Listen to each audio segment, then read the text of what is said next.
台语字真趣味，乡亲啊，少年，台语安尼写少年。华语的想念、怀念、思念、挂念、记挂，台语拢会使讲少年。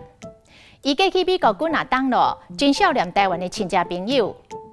有一个为香港来台湾游览的朋友，讲对台湾的侨乡有卖一种历龄茶的真少年。伊讲若过来台湾，一定要买转去做伴手礼。啊，讲有人咧甲咱少年吼，搁较远的路嘛是近的，搁较正的水嘛是甜的，搁较长的暝嘛是短的，搁较寒的天嘛是温暖的。另外，华语的缅怀，也就是遥远的怀念，台语嘛讲少年。阿公阿嬷在生时阵，不是咧布施做好代，到打经过20当咯，庄仔头的村民对阿公阿嬷也是真少念。少年的少，少想。垂涎、觊觎、非分之想、痴心妄想，台语都会使讲少想。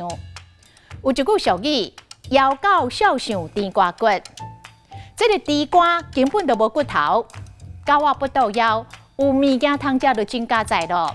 佮痴心妄想，想要食根本就无存在的甜瓜骨。所以这句俗语就是咧妄想无可能实现的愿望。少想的少，少婆。算少，拢是只是少。今仔日的台语字，少念、少想，实在真趣味。